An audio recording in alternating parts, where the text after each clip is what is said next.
And greetings, everyone, and welcome to Astral Perceptions, a show dedicated to examining the outer fringes of our reality and bringing them to the forefront of our awareness. Right here on the Paranormal UK Radio Network, and I'm your host, Mark Johnson. And we're going to get right into tonight's show. Now, my guest tonight is Mary Joyce. Now, we had the pleasure of interviewing Mary all the way back in 2015 on our old show, Unknown Origins Radio. And I want to welcome her back after a long time away. Mary, welcome back to the program. Thank you. It's always good to see you. Now, just a little bit of background. Mary's worked for two major metropolitan area newspapers as a feature editor, Sunday magazine editor, columnist, and artist. She also writes books, magazine articles, and is the editor and main researcher for her website, Skyships Over Cashiers, chronicling UFO activity in Cashiers, North Carolina. And now we're going to talk about your new book, Spy in the Sky: Secrets and Cover Ups on Earth and Beyond. Now, this just came out in paperback in June. Is that correct? Correct. Correct. Okay. So, cover ups on Earth and Beyond. Let's talk about that. What made you want to write this type of book? I didn't start out to write a book. I've been doing research for the Sky Ships Over Cashier's website since 2008, and I began to discover all sorts of things. And I began to use Google Earth Pro, where you literally can scan Mars, you can scan the moon, you can scan the Earth. And I started to find things that the famous they are not wanting us to know about. And when I realized I had so much of that kind of visual information, really photographic evidence of these secrets and cover ups, I decided to do the book at that point. So the concept of the book came after the material was collected. And I'm really excited about it because the imagery is very, very powerful. I'll give you a couple of examples. On Mars, I have found two what I call habitats and or contain living spaces that are sealed so people can exist in a alien atmosphere. I found one in the northern hemisphere. It was pretty good size. It was about 700 feet in length. And then I think it was about 5 years later, I was cruising with Google Earth the southern portion of Mars and found another one. And this is probably newer than the first because it is exactly 10 times bigger. It's 7,000 feet in length, which is huge. So that's evidence that we most likely have humans on the planet already, even though they talk about it as if that's in the future. And that's just one of the things I found on Mars. Um, Instead of scrolling around the planet from right to left or left to right, I decided to go from the North Pole to the South Pole. When I did that, I found 27 entrances into Mars that are contemporary. They're all in a line and they're spread out over 16 miles. If I hadn't, I've seen the entrances before, but I never realized that there were 27 in a row until I started going in supposedly the wrong direction. And Hmm. these are huge. They range anywhere from in round figures, 400 feet to 1,000 feet in diameter. They're all similar in appearance, but I have detailed pictures of them, and you can see how the imagery around the edges of these warehouse like entrances will vary from one to the other. No, I'm really curious because one of the things that I still go back and I listen to a lot of old Art Bell podcasts. Isn't Going, that so many of us got started? yes, yes, and I missed a lot of him in his heyday, so I'm catching up on a lot of them in the last couple of years through the paranormal radio apps. And I've always loved the shows when he had Richard Hoagland on and they talk about the Cydonia. And back then they were talking about, the grainy pictures and trying to get better pictures of Mars. But and since that time, there's been a lot of controversy because there's a lot of people who study all the images coming in from Mars, not only the Mars Observer, but from the rovers. People see everything from spaceships to like little Sasquatches to women or whatnot, and NASA explains it away as just rocks and formations. And there's also been some evidence of some tampering on some of the photos. Now, why, if there are these clear photos of these entrances or these domes, why do you think that they've been allowed to be seen by the public? Do you think NASA or the government is just missing these? Or, They certainly know that they're there. And by the way, I put the coordinates for everything that I have found uh, in the book mhm. so that anybody can use Google Earth and go find these things for themselves. So then you eliminate any kind of middleman who may have played with the imagery. So that's real important. Um, and I also want to emphasize that there's only 3 pages in the whole book that don't have these photos. So it's a book that has brand new information, brand new imagery, and it's something that anybody can easily read because you don't have to wade through lots of gray type. And a lot of people are busy. A lot of people aren't inclined to want to read big, thick books like that. So this is something that anybody can appreciate. Even young people can appreciate it. Now, I have interviewed some people in the past, Andrew D. Bishago being one of them. I'm not sure if you're familiar with him, who claims he was part of the Montauk Project, MK Ultra, as a kid, and part of the government, what it called the Project Pegasus and the Jump Room Project, that we actually were able to teleport people to Mars, and that there are people and Earthlings currently right now on Mars, not just the Martians. Yes, and so much more of that is coming out. Now, it's difficult for these people to prove this stuff, but that's why these photos that I've been showing in the book are so important. Um, you're up on so many things. You may be aware of Dr. Hyman Ashid, who was the head of Israeli space security for almost 30 years.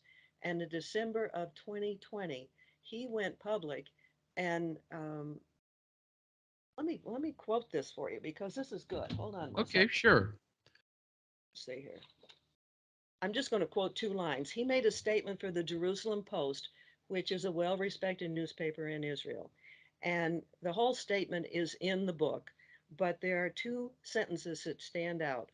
One, he said there's an agreement between the US government and the aliens. That was one. Another one, there's an underground base in the depths of Mars where the aliens are and also our American astronauts. So that's coming from a man who's had a very credible career and reputation. So when in the book, I have his statement, and that's followed by these pictures of the entrances into Mars, um, because it's all evidence that this is already happening. When they talk about future plans, like there's an organization that meets, or a conference that meets every year in the DC area, and they talk about Mars and the plans for the future. I swear to God, everything they're talking about has already happened. Yet they talk about it as if it's something planned for the future. Um, so, Well, are they privy to the information? Is that particular group or organization uh, in the know of what's really going on there? I mean, one of the things that Richard Hoagland used to talk about a lot is the fact that, you know, great example, the several spacecraft that we sent to Mars that failed, quote unquote, right. disappeared, which was his assertion was the NASA people thought it disappeared or failed, crashed, whatever, but actually they were working perfectly and was taken over by the military and other organizations to observe Mars in secret. And so there's a lot of, and the NASA people could say they're, without, lying, because they didn't know any better. They thought that it would fail, that nothing happened. So could that be A a possibility? situation? Yeah. Yes, I think it could be a possibility, but I also am inclined to think that they have ways to get to Mars that go beyond our rocketry. I don't think what's happening on Mars right now is dependent on our old-timey rockets to get their supplies there. Oh yeah, of course. I think our rocket programs are so archaic, and if you talk to anybody, from Bob Lazar, who's famous for supposedly working at Area 51, other people who have been on these craft, ET experiencers that I've mentioned about how these craft work using gravity and a form of anti-gravity in order to for propulsion and to go at incredible speeds. And if we have reversed engineered some of these craft, as many people have claimed that we have, then we have the secret space program that that is controlled by the military, that is on the moon, on Mars, who knows where they are across the solar system, and everything else is just for show for the public. I think there's some truth to that. I kind of get a kick out of the fact that they are now returning to Mars after all. I mean, not Mars, to the moon after all these years. And why? Why would it take so long to do that? It's all very, very puzzling. And when people really start to think about these things, they begin to wonder where the truth is. And I'm trying to help bring that out. Um, it's just incredible. Well, there's a lot of speculation that we didn't go back to the moon because it was already inhabited. One of the astronauts, and I can't remember if it was Dr. Edgar Mitchell or even Buzz Aldrin, who had indicated that they were pretty much warned away to not go back to the moon, not They go were. back. And in fact, they were watched when they were on the moon. They could see craft up on the ridge on the horizon, so they weren't alone. And then there's all the pictures of the moon showing domes, big spires, columns in the sky going miles high. Um, a lot, and of course, nobody wants to look or think about it, talk about it. And the general public is just when the interest in the moon landing started to wane in the early 70s, because public interest had kind of gone away. It was old hat by then, and everybody just got around going back to their regular lives. And I think a lot of that was done on purpose. They allowed it to die, and then they make excuses why we never go back. I mean, heck, it's taken all these years before China being the only country to send something up there, even though it was a little rover. Now, Elon Musk is planning on going back, and they have the Artemis program all set to take people back to the moon and then eventually to Mars in these rockets. But I don't see that happening. I have a funny feeling that trying to get to Mars with people is in this old technology is going to be too problematic. I There's agree with you. I don't think that's the way they're going to do it. And I think people are becoming more and more open to the idea of what these men have been telling us that say they've been to the part of the program where it's 20 years and back, where they've been on Mars and then they come back to their life here. That used to be laughed at. Now it has to be considered a little bit more seriously because there's um, increasing evidence that they may be telling the truth. Sadly, they can't come back with evidence that this is really true, and that makes it hard. But people have been trying to get this out for a long time. There's a woman, her name was Donna Hare, and she worked for NASA and she worked in the photo lab, and she was also an illustrator, had some kind of high security clearance. And back in 1995, she was on a um, radio station in Washington, D.C., and she went public with the fact that NASA has people who um, airbrush out the things that they had been finding on the moon. mhm. And she also was in touch with people who were very much involved with different aspects of the NASA program. And she swore that um, they were um, told to not bother the backside of the moon by the ETs. and that's probably true. But that's a long time ago now. So people have been trying to get the truth out, and it's difficult to reach a lot of people with the truth. And that seems, especially in this day and age, trying to get the truth out without being shut down, or misinformation being fed to the public.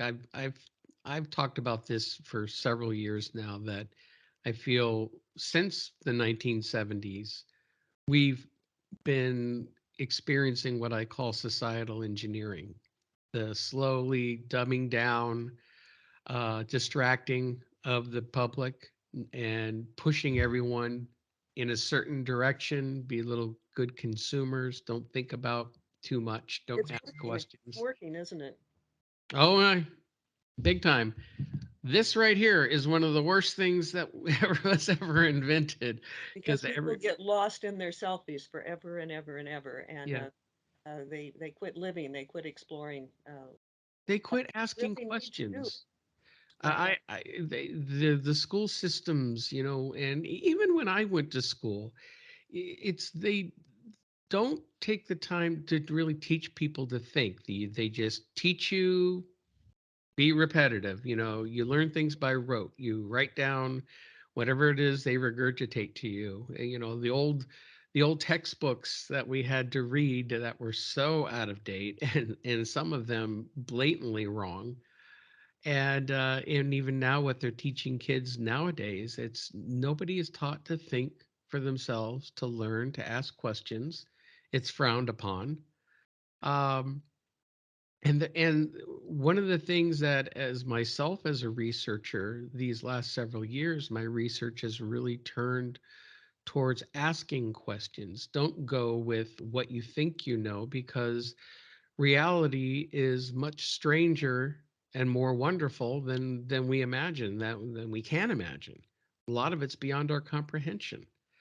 These visitors, these aliens, whether however we, I don't really like the term aliens, but these other intelligent beings that we people here on Earth interact with, that are possibly on the moon and on Mars. Um, the people who have had the encounters with them, when they talk about it, it's very hard to describe, right, because of these, they're so much more advanced than we are. right, and they're communicating in a much more complicated way, and oftentimes telepathically. So it's hard to translate it into words for people. A lot of it is imagery. Hmm. What do they say? A picture's worth a thousand words. So you can get an It's true. overload. It's absolutely true. It's And there's other things in the book, but before I leave Mars, let me mention the fact that I've got um, satellite imagery of three UFOs on Mars. One of them is actually parked on Mars, and you can see the shadow beneath it. It's circular. If I remember correctly, it's like 3.5 miles in diameter, which is pretty good size. And it has a raised center to it, like some of the photos we get of UFOs that are taken here from Earth. That's one of them. And then the other two are UFOs that have crashed into the planet. The biggest one is over 400 feet in diameter, and the skid mark is over 4,400 feet in length. And so you can see the skid mark, and then it finally comes to a stop in the soil of Mars. And that's true of the other one too, but it's a smaller craft. So there's aliens up there for sure. And if we are working with the aliens, as Dr. Rashid has said, then maybe they're helping out with the transportation of some of these things. That's possible too. That's possible. I've heard stories that we've had relationships and agreements with them, even on programs here on Earth. Uh, That's I've Even with, now, there are reportedly many different types of ET species. Some are benevolent, some have their own interests ahead of ours, and some aren't nice. and some are not nice. And people, there's some people who naively think that the ETs are here to save us, and some of them may be, but we really have to realize that in the ET world is the wrong term. But among the ETs, we have the good, the bad, and the ugly, just like we do with human beings. And so if people encounter ETs, they need to listen to their gut feelings um, in order to respond appropriately. Agreed, because so many people they've had terrifying encounters, they've had positive encounters. Some of them have had very transformative encounters. Now, I mentioned Whitley Strieber a lot on this when I do my shows. I've had the pleasure of interviewing him several times, and I've read all of his books. And if you look at his experiences from the very beginning, they started off extremely terrifying. And he looked at everything from a very negative point of view and was very afraid of them. And then over the years, realized he could develop a relationship with them. Now, he's not going to sit there and say, oh, they're his friends or they're good. He still won't go there. But he does acknowledge that it's a very complicated relationship with beings that we don't fully understand. Now, people talk about the reptilians, which are the usual bad guys, some gray species being bad. A friend of mine, John Edmonds, he used to own the Stardust Ranch down in Arizona. He just passed away here a few months ago. I didn't know that. That Oh yeah, he had he quite got the very experiences down there. yeah he had experiences for over 20 years. He wrote a book about it. He was on a couple television programs, did a lot of interviews, and then about a year ago he suddenly got ill. Um, and he confided in me before he died. He felt he was targeted, and then but he just passed By whom? uh, by our people. By our people. Yeah. Because the experience that he had with the ETs there, and also on the other two ranches out in the West that are talked about a lot, the Skinwalker and the other one, the name isn't going to come to me right now, but all of them had um, negative experiences with ETs.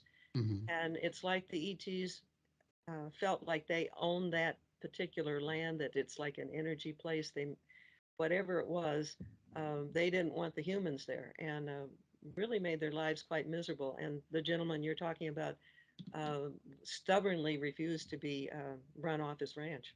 No, And and I'm not that's sure true. most of us would have done that.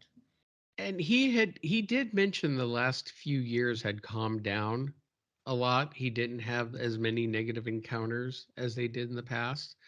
Um, but he still, when he got sick and he passed away, and now I heard his wife has left the ranch and it's been auctioned off. I don't know who bought it, Mm, but that's the last word I've gotten on it. So uh, I hope whoever has it has the best interests of the ranch at heart, because there is a lot going on there and then people need to be careful. But I think there's a great opportunity for research there too. absolutely. It's like what they're doing at the Skinwalker Ranch and with that television show that's on History Channel right now. I don't know if you've watched it. I've seen some of that, yes. Yeah. I'm very impressed with how they're handling that show. It's very scientifically based, but they do focus on some of the negative. And I've talked with the ranch manager, Tom Winterton.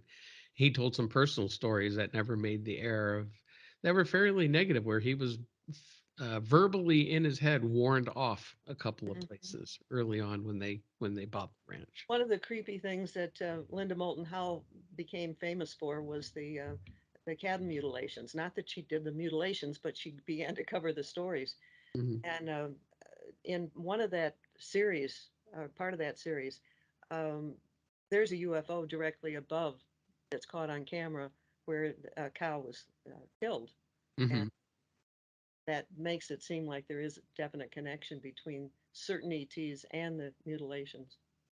And they're certainly not doing it just for the joy of it. They're using it for the biological material that they can get from that.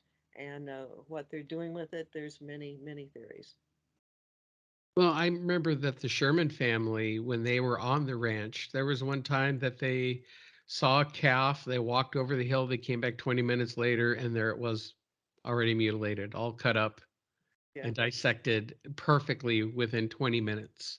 yeah, Uh, that's no human could do that even with the best of scalpels. no, Now, some people have tried to blame it on the military, but there's too much high strangeness surrounding the events that it could be, human, Mm.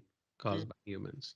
Now, what it is exactly, I don't know. Even the activity there, I'm reluctant to call it extraterrestrial. I believe that between that and the other ranches and other areas around the country, that's a subject I've become very fascinated with. These areas of high strangeness, possibly even almost negative types of activity.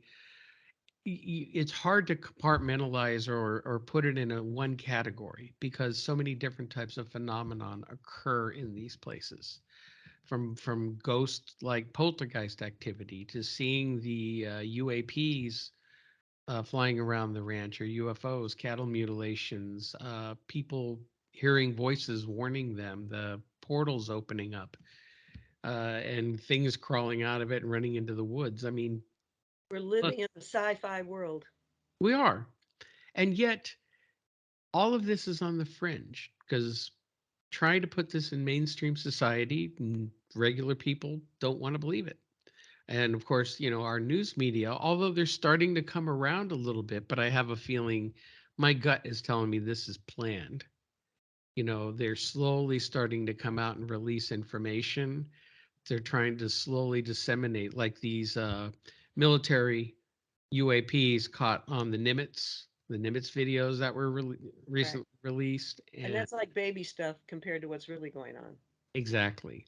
But they're trying to get enough of it out there that news media, instead of bringing these subjects on and using doing what my friend Bruce used to call the snicker factor, Right. and laughing it off or playing X Files music in the background, they're starting to take it seriously. Right. I know Tucker Carlson has done whole documentaries on it, taking the subject very seriously. Uh, and even the regular news media has done some segments on it, but they still move on to other things when it should be a much bigger deal. Absolutely. What's going on is really the biggest story on the planet right now, but they don't seem to realize it. Well, we have so many distractions going on right now between politics dividing everybody like crazy, foreign wars, everything happening economically. It's so much of what's going on, and again, not getting political at all, just a general observation. Everything going on right now seems to me to be calculated. That's my gut feeling.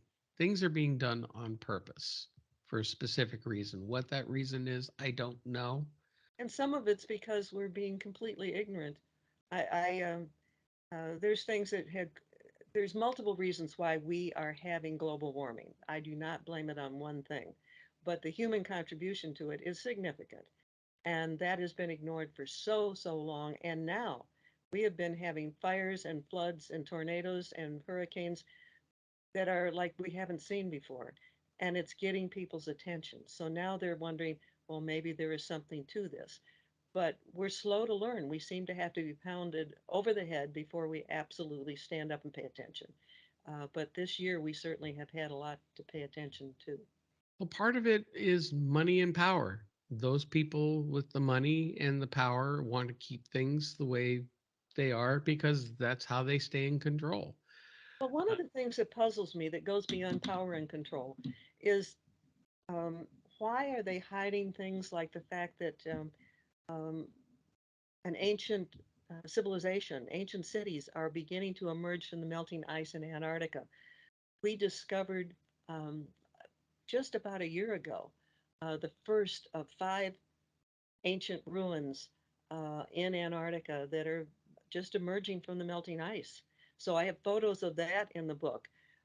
Some when I had posted those on the website before the book came in existence, those would be quickly blurred out, blotted out, iced out, and you go, why? Why are they hiding something like that?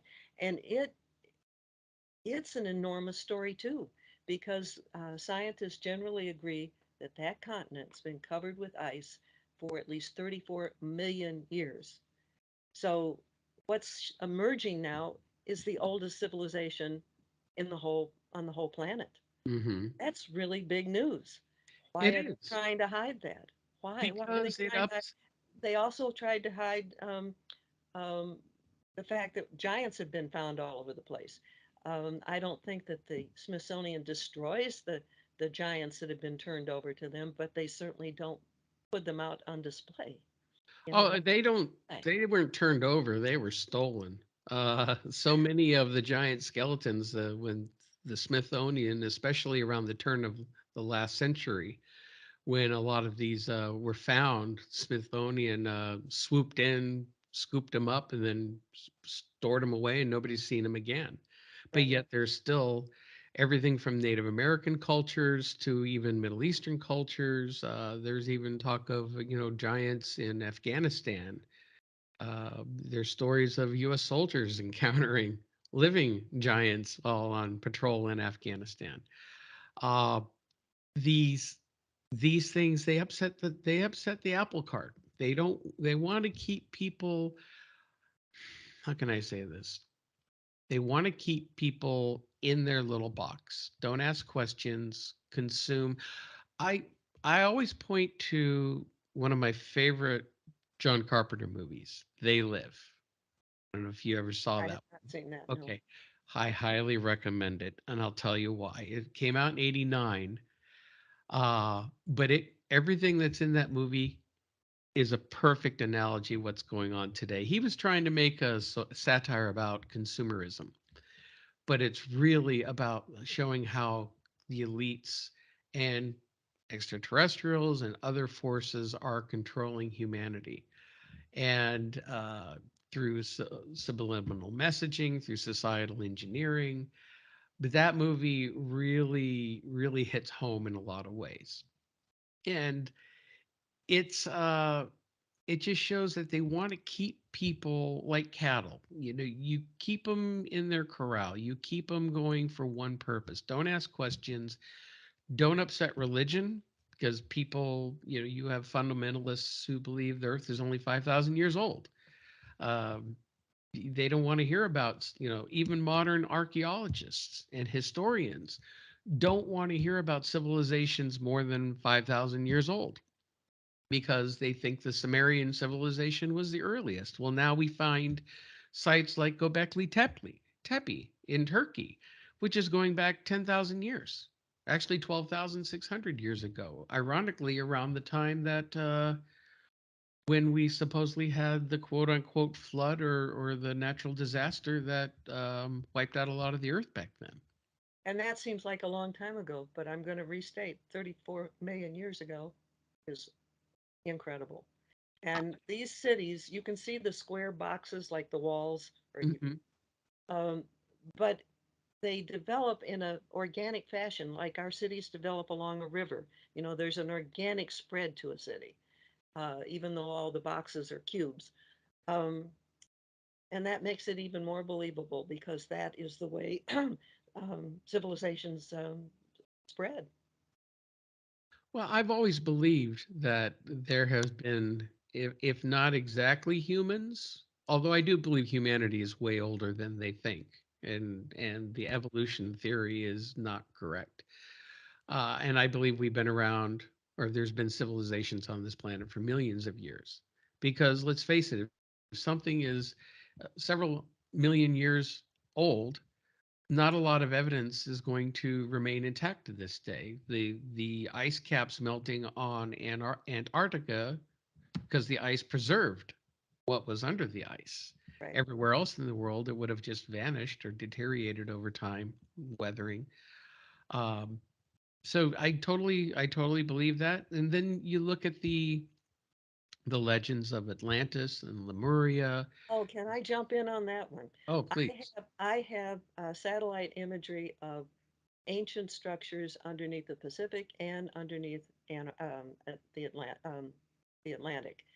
And the ones I've explored and found them from Alaska down to Baja that are kind of offshore, but they are under the water.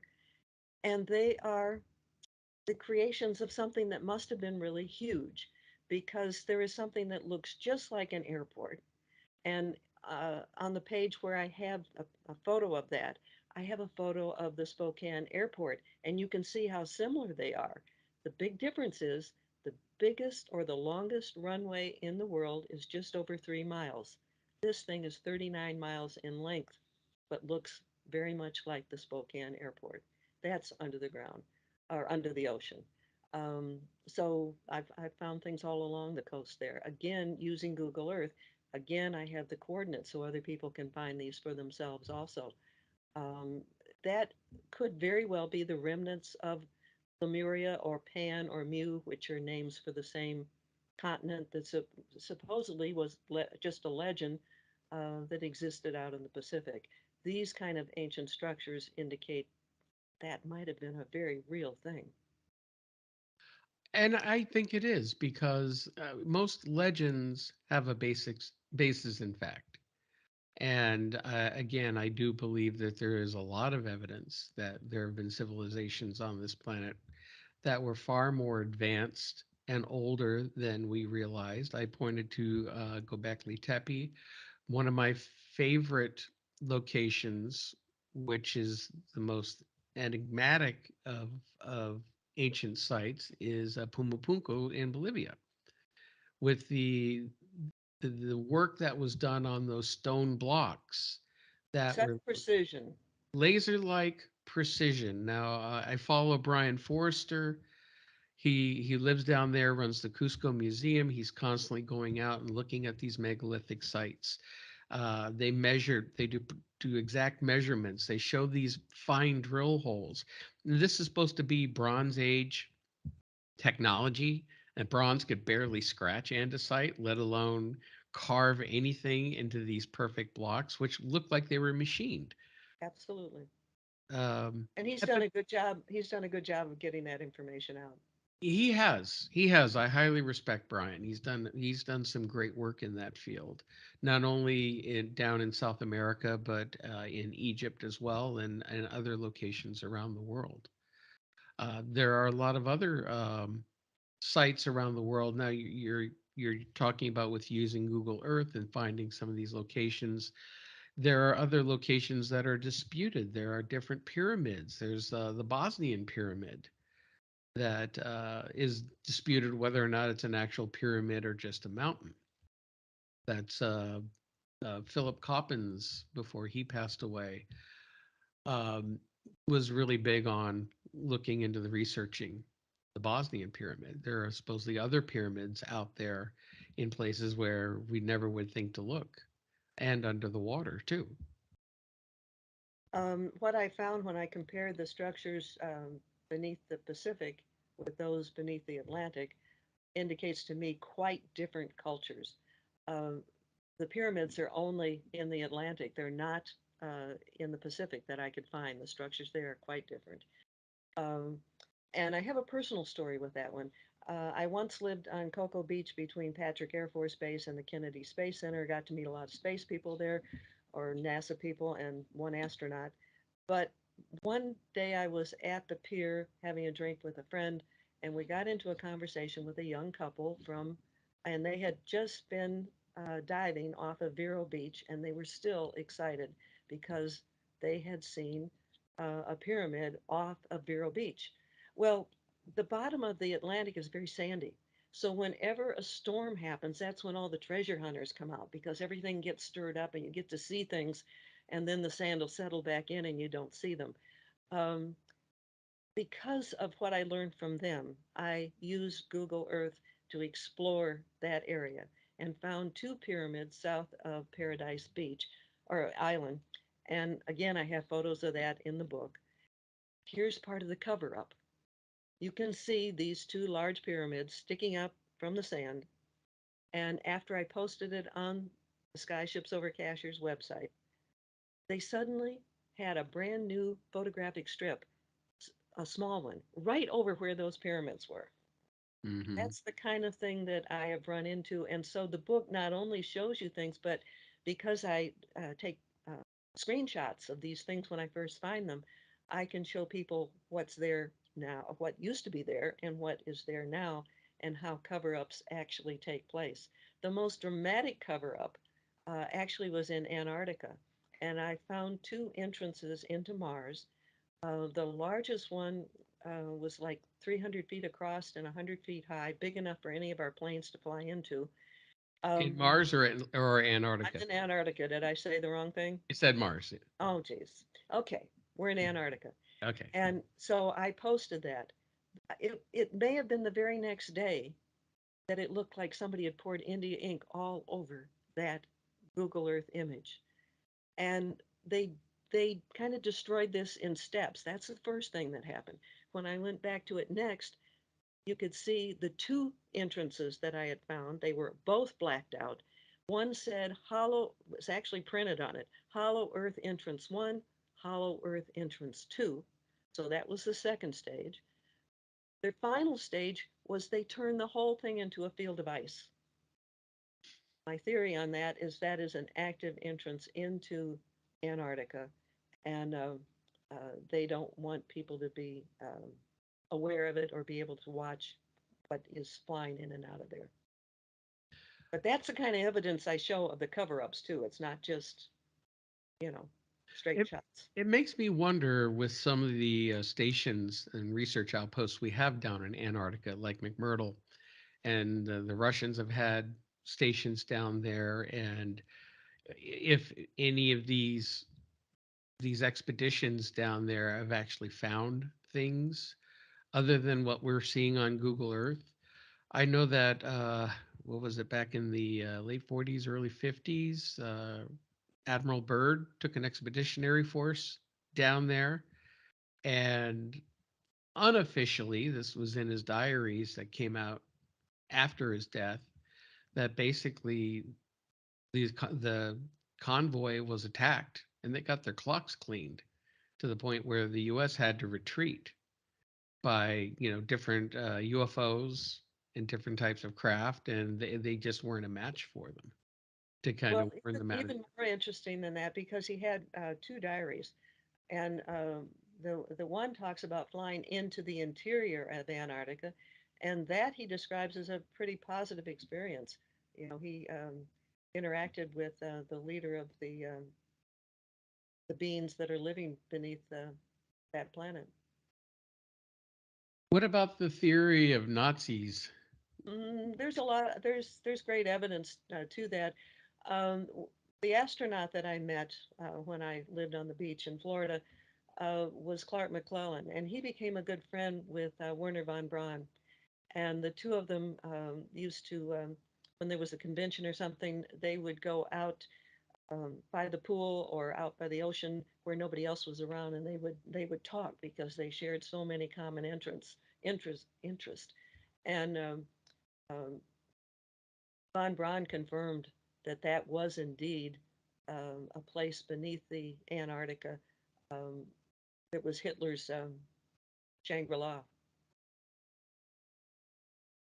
Fascinating, totally fascinating, and it again, it's being kept from the general public, or it's laughed off or made to be like a conspiracy theory. Well, the Uh, wonderful thing is that there are more and more shows like yours, more and more websites like the one that I have. There's lots of us.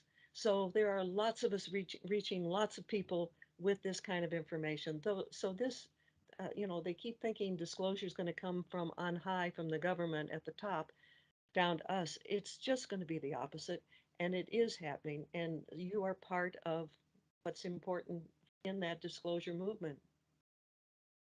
I agree with you 100%. The government will never, ever do disclosure, a full disclosure. I know Richard Dolan and others, Grant Cameron, other people, Steve Bassett, who've all been petitioning for the government to do full disclosure, but it's like spitting in the wind. It'll never happen because then they have to admit that they've been lying for the last 70 something years, and then they have to try to continue to cover up all the advanced technology that they have that they are keeping from the general public. They will only reveal what they are forced to reveal when they get cornered. And so it's important that you and everybody else with the microphones keep getting the information out. And you know what? It's what I tell people. You know, we could talk about this, and you can not believe it, or it's too hard for people to accept.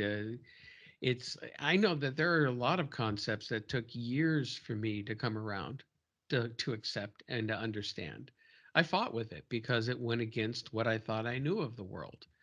As I get older, the more I learn, the more my mind opens up, and I realize how much how different the world is than what we perceive reality to be. Right. Reality is not what we think it is. I mean, everything to not only the truth of our existence, the truth of our heritage, how we came about, sharing this planet with other intelligences. Um, we've been called by some ET species where that we're a species with amnesia. We don't know our own history. We don't know our own genealogy. And there's so much out there left for us to explore. Plus the fact that we are only looking at things with our five senses, and there is an awakening happening right now. More and more people are starting to come around, and it is trusting that gut. It's trusting your higher self, allowing to, because all that information is in there. We have that ability to tap in and learn. I mentioned Whitley Strieber earlier. That's one of the things that's happened with him throughout his research and experiences all the years is it's a learning experience, and we're going to continue to learn as we go. We may not get the answers in our lifetime, but they will eventually come. We've been getting a lot in our lifetime, though, haven't we? We have, for Yes, those of us who will listen. yes, we really have. Let me add another thing because, people put limits on UFOs. When I mentioned that one of the ones that was parked on Mars was like 3.5 miles across, that sounds huge. But the things that are seen around our sun are beyond humongous. And I was very, very fortunate because I was contacted by a man from the Netherlands back in 2013. And he would take NASA photos of objects around the sun that were taken by the SOHO satellites, which, by the way, monitor the sun and take a picture every 15 minutes. Um, he would clear out the debris and he would zoom in. And the amount of detail on these things is incredible. And I had those pictures. And every single one of the UFOs in there is bigger than Jupiter, which is our largest planet. Some actually extend beyond the diameter of the sun, which is over 800,000 miles across. So the detail is incredible. For example, there is one that I call a ship that looks like an extension cord because it has segments that go out like this for a very long distance. And when you zoom in on it, it has the detail of like a saxophone. If you look at a metal saxophone, you can see all the buttons and the holes and the Hmm. with great detail. These are metallic and have that kind of detail to them. Um, Two of them we decided to name. Um, One is named the ISIS Hotel, and the other one's named the Phoenix Hotel because they have a wing shape to them, but they're huge. They look like giant, giant condominiums, um, and they sometimes appear around the sun. Those pictures have never been published before, so that's another thing that I show people in full color because we need to understand that these some of these things are just beyond comprehension. They're so big. And I think it's we have to learn to start. We have to start learning. I'm not able to speak right now. I have that problem all the time. Don't worry about Yeah. it. My lips go before my brain does. Because sometimes it's hard to put into words. I mean, it's so flabbergasting that there are these objects not only around the solar system, there's these anomalies on Earth, there's anomalies on the moon, there's anomalies on Mars, and these are just the ones that we've found so far. And it also makes me question what we're told about, let's say, Mars, for example. We're told that Mars has such a thin atmosphere it almost doesn't exist. Okay. Um, Yet, if that is the case, then when we send our probes and rovers and everything to Mars and they come down using a normal size parachute, you know, okay, if the atmosphere is that thin, then the parachute should be a mile wide in order to have enough resistance and drag to keep that probe from slamming into the surface at 1,000 miles an hour. That's a very good point to make. Yes. The fact that the rovers constantly show pictures of the dust devils and whirlwinds going across Mars, kicking up the sand. You can get a global sandstorm that covers the entire planet, and yet we're being told there's hardly any atmosphere. Right.